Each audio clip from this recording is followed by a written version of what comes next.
how to get rich during this year's market recession, or possibly next year, or 2024 market recession. What's up YouTube, it's Matthew here. Welcome back to my channel. In today's video, I'm going to talk about this market downturn that we are most likely might experience some sort of lowering of prices, higher interest rate, lower GDP, and how to navigate that in your wholesaling business, and why this may be an amazing opportunity for you to be highly successful in wholesaling during this time. All right, so the first thing I want to say with the market recession and why you can get rich, you can be successful in this business with wholesaling during a recession, is you can help out tired landlords looking to offload a lot of their non-performing assets. During a recession, or when a recession is about to come, a lot of landlords reevaluate their portfolios. They look at their properties, they look at the areas that they're in, and they say, hey, I don't need this property. This property's not working for me. It's not in a good location. The tenants are always just not paying. I always have to go back and forth with them, whatever. And they have on their mind that we are about to experience some sort of softening in the market, right? With the real estate market. And they don't want to be the landlord or, the owner just stuck with a bunch of properties that they cannot sell on market. And so during this time, a lot of landlords are thinking of, like I was saying, just selling off these properties. And this is the perfect time for a wholesaler, if they're skilled, if they can communicate well, to help out that landlord to see what services you can offer that landlord, especially for an asset that's not making them money. And so I think this is the perfect opportunity. You don't get this opportunity often, right? When the market is high, yes, you can still find tired landlords in any market, in any,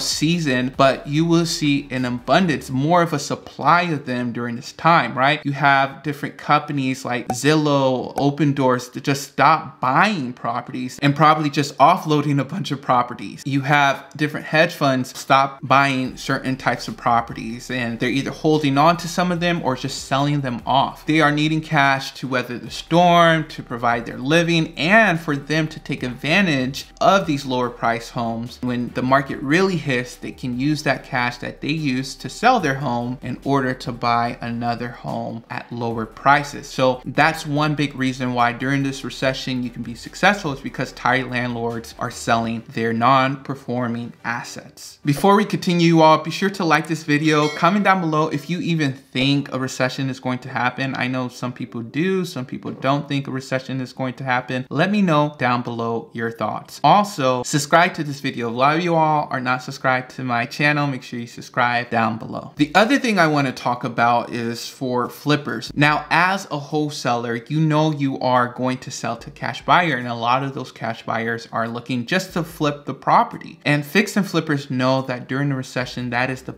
best time to get the highest margins for their flips. And so you're going to have more and more fix and flippers ready with cash to buy property. So it's going to be extremely easy to move a deal. During the recession, more people have issues with their mortgage payments. So there's an increase in pre-foreclosure. So you'll be able to get those houses and sell to that fix and flipper, and you can get the property usually at a better discount. The other thing with fix and flippers that they are looking at are houses around vacation areas. Usually during a recession, people don't go off to holidays as often, right? They usually stay in or stay around their place. They don't really rent out an Airbnb by the beach and just do something there like people are doing out of the pandemic. These vacation rentals are going to suffer with their prices. They're not going to get as much money for their properties. And so they are going to be looking to sell them off, right? Because they bought them at the high price, because thinking they're going to get this Airbnb money. And if they rent it out as a regular rental, they're not going to be cash flowing. So a lot of them are going to be looking to sell. And then that's when you can come in and scoop up these properties in vacation places, but get them at a price where you know that a fix and flipper can get in there, make their money, or even a landlord can get in there and be able to not only rent the property as a vacation rental if they want to do that, but make sure the numbers work so they can rent it out for a year lease, like as a regular long-term rental. The other thing with working with flippers during a recession and everything like that is that fix and flippers need contractors. And usually construction does slow down a little bit. I was listening to this podcast, and this landlord, this fix and flipper, was talking about how once the pandemic hit, they had so many options for contractors looking for work, and they found the best one that used used to be always busy, and they used them. They completed the project super fast, and it was a big job too. It was a gut job that needed new plumbing, new electrical, and the contractor needed work, right? It is April of 2020, right? You don't know how long you're going to last, and so you're going to work as fast as you can, as good of a quality as you can to be able to get money. And so during a recession, there are usually more quality labor out there, you know, looking for work. And so that's going to help your fix and flippers that you are going to sell your properties to. Or essentially, if you want to fix and flip, if you want to get into rental property, you're going to have an abundance of contractors, hopefully, during this recession. This recession might be totally different. You know, there still may be a labor issue and a supply issue. We never know. The other thing that I want to talk about, how to be successful during a recession and why this is the opportunity, is because of location. Location. If you're wholesaling virtually, this is key for you all. Try to wholesale in an area where a market doesn't experience huge swings, right? Like large metro areas, a New York or an LA or Chicago. So for example, during the last recession in 07, 08, 09, these big cities really experienced the market, the impact of the market changing downward, right? But in cities like, for example, where I live in Chattanooga, it's a smaller city. Yes, there's over 100,000 people here and it's growing. And then when the recession happened, like back then, I was hearing from people, they were saying, yeah, we didn't really experience the impact like other cities. Like our home prices really didn't even go down or anything like that. They stayed relatively the same and other things like that. And so if you're virtually wholesaling, this is the perfect opportunity to either go to these metro areas so you can wholesale properties at steep discounts, or stay around your area and know what you're working with. You know the prices, you know that yes, there may be a little bit of softening, but you can still take advantage and have an opportunity to make money in your market. I spoke about on a previous video about the recession and everything like that. Just again, lower prices, you all, higher interest rates. So the thing is, higher interest rates can do a ton of things. So number one, higher interest rates unfortunately makes higher mortgage payments for people, and people cannot afford their house, and so they usually get into foreclosures. Usually that's when pre-foreclosures, you know, are on the rise during a recession, because they are locked into this mortgage that have a high interest rate or whatever. And so this is when you could come in and maybe help them out, get them out of pre-foreclosures, you know, by them selling their house so they don't have to go into foreclosure. Or you can do a sub 2 or a seller finance deal where you actually acquire a property as a rental. The other thing with interest rates is that usually interest rates raise the amount. It's more of an incentive to save your money because banks are offering higher interest rates on your cash and bond rates are higher. And so hedge funds have more cash in order to deploy when the recession is at the bottom where the prices are lower, so they can buy houses, or when the, you know, market starts going back up, they can use that money to buy more houses. All right, you all, I hope you all enjoyed this video on how to become successful during this market recession. I know we spoke about this topic several times, but I know you all like this video and just me talking about the market, my overall view of it and what I see happening. I think at the end of the day, start whatever you want to do right now, whether it's in real estate, whether it's in stock investing, whether it's in making your own clothing line. Start your business right now. Don't wait for an opportunity. If something is available right now at a good deal, at a good price, at a good time in your life, just take advantage. Don't try to time the market. Don't try to time the process, purposes, and wills in your life. Just, hey, there's something right here in front of me. I'm going to take advantage. Like for example, I bought a property during prices were high and my interest rate was high, but I ran my numbers and everything looked good. And I was able to get 20K off the price just by talking to the seller. If I waited till the market slowed down, I would have never gotten my first rental property. So make sure you all just, if there's an opportunity right now for you to take,